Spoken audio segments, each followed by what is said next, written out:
Hi everyone, today I'm going to be starting chapter 10, which is excretion and interaction of systems.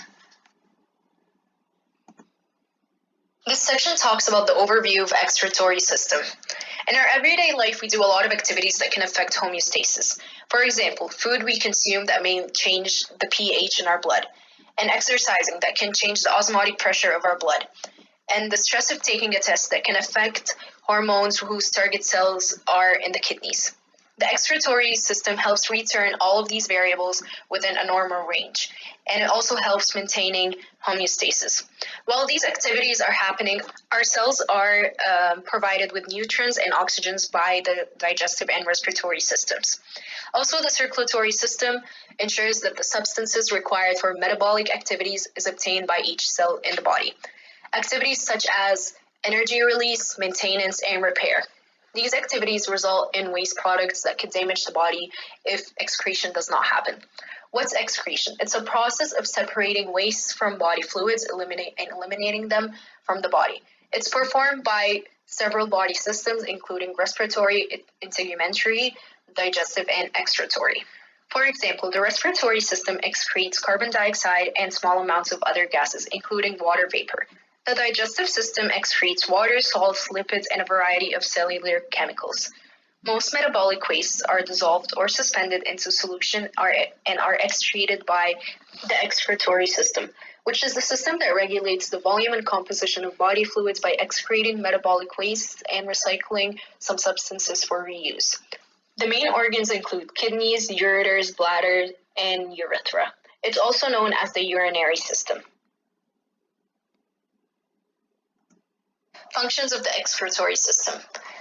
Urine is produced by the kidney and it's a filtrate of nephron upon leaving collecting duct that exits the body through urethra. The kidneys perform the four functions which contribute to homeostasis. The kidneys excrete nitrogenous wastes. Nitrogenous wastes include ammonia, urea, and uric acid.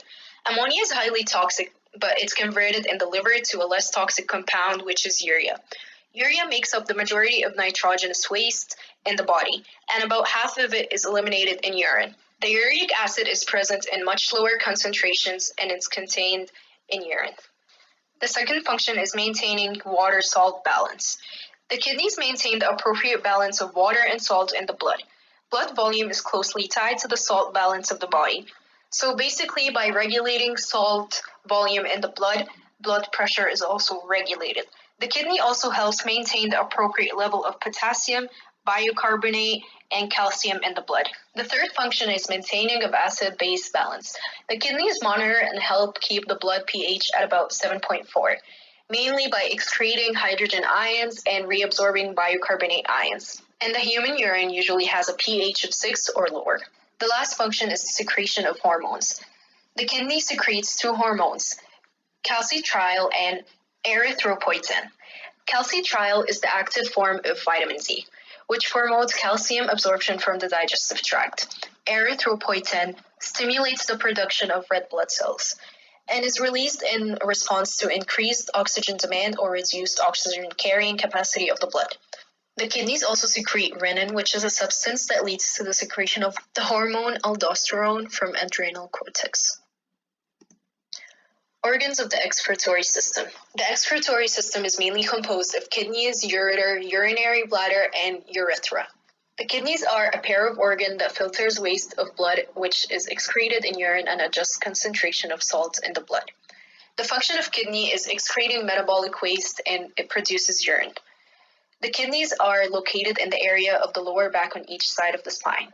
It's protected by a fat layer and a lower portion of the rib cage. Also, humans are able to function with only one kidney, which results in increasing the size of that one kidney so it can handle the increased workload.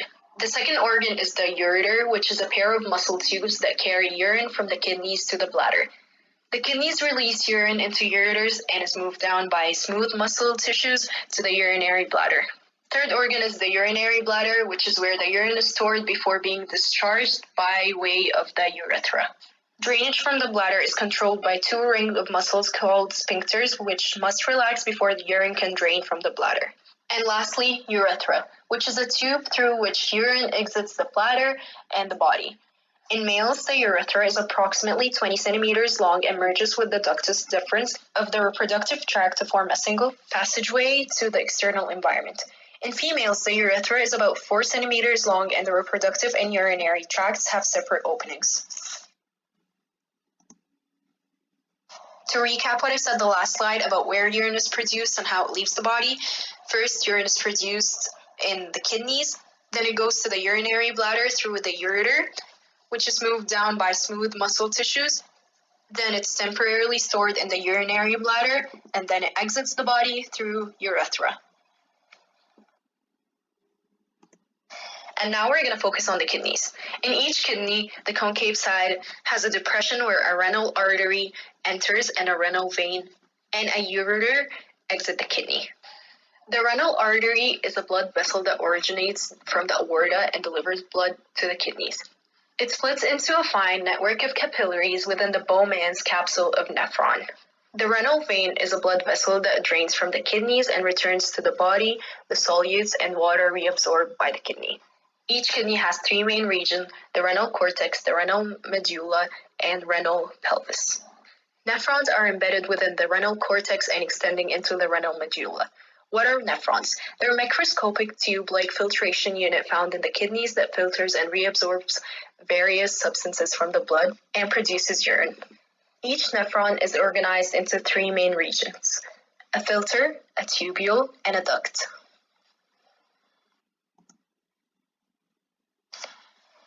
As you can see here, the renal cortex is the outer layer that dips into an inner layer called the renal medulla.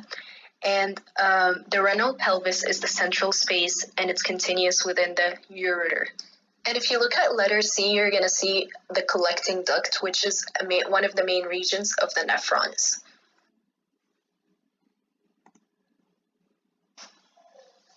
The first region of nephron is the filter. The filter contains of Bowman's capsule, which is the cap-like formation at the top of each nephron that serves as a filtration structure, and it surrounds the glomerulus. Within each capsule, the renal artery enters and splits into a fine network of capillaries known as the glomerulus. The walls of glomerulus act as a filtration device. They are resistant to proteins, other large molecules, and red blood cells, so they remain within the blood. Although water, small molecules, ions, and urea, which is the main waste product of metabolism, pass through the walls and proceed further into nephron, and they're also known as filtrate. Filtrate is the filter fluid that proceeds from glomerulus into the Bowman's capsule of the nephron. The second region is the tubule, which is a small, long, narrow loop, and it's composed of 3 sections: the proximal tubule, loop of Henle, and the distal tubule. The tubule absorbs substances that are useful to the body, such as glucose and a variety of ions, and also it secretes substances into the tissue surrounding it. Last region is the duct. The tubule empties into a large pipe-like channel called collecting duct, which is arising from the tubule connected to the Bowman's capsule in the nephron, and it functions as a water conservation device, reabsorbing water from the filtrate in the nephron. It works as a water conservation device by reclaiming water from the filtrate passing through it so that very little water is lost from the body. The filtrate that remains in the collecting duct is a suspension of water and various solutes and particles. It is now called urine. The solutes and water reclaimed during reabsorption are returned to the body via renal vein. So as I said in the last slide, the tubule has 3 main sections: the proximal tubule, the loop of Henle, and the distal tubule. The word proximal means nearby, and it refers to a certain part that's located near the Bowman's capsule. And the word distal means distant and refers to a part that's not located near the Bowman's capsule.